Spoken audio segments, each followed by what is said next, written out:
remaining 20 seconds on the clock.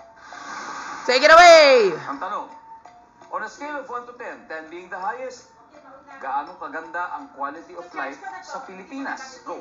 8! 6. Sa propesyon o trabahong ito, gumagamit ka ng ruler. A carpenter, no, an architect. Madalas kang utusan ni nanay na bumili ng blank sa tindahan. Suka.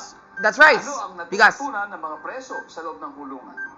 I don't even know what that is. Pagbago ng buhay. Ilang araw tumatagal ang trangkaso? 3. Alright, let's go, Medwin. I don't even understand the Filipino. What, ilang araw ang drug kaso? Ano? Sa Pilipinas, sabi mo ay mga 6. Ang sabi ng survey dyan. Okay.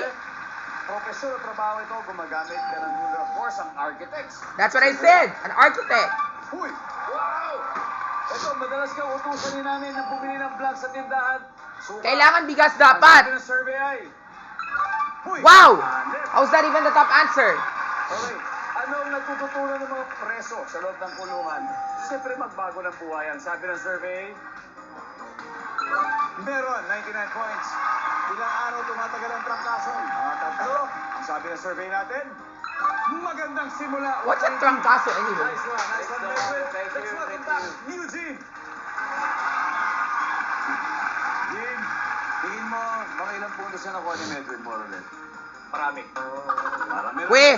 Naka 119 siya. 119, ibig sabihin, 81 na lang, tapos na ang usapan.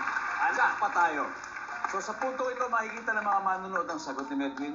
Kaya ito na, bigyan niyo po kami ng 25 seconds. At mag-uumpisa na ang Fast Money. On a scale of 1 to 10, 10 being the highest, gaano kaganda ang quality of life sa Pilipinas? Go. Say 8. 1. Sa profesyon o Tado. trabaho, gumagamit ka ng ruler. Karpintero. That's what I also said.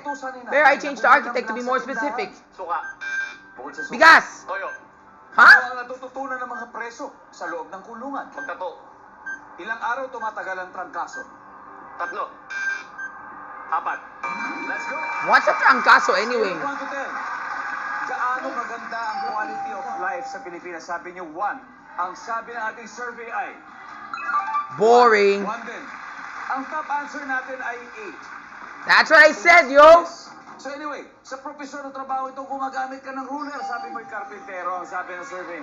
That's what I said in the first place, but it's not that quite high. That's why I changed it to architect, which is the top answer. Madalas utusan ni nanay na bumili ng toyo, ang sabi ng survey. Legit! Suka ang top answer, toyo. Bakit wala po yung bigas? Ano ang natututunan ng mga preso sa loob ng kulungan ay magtato, ang sabi ng Ano? survey.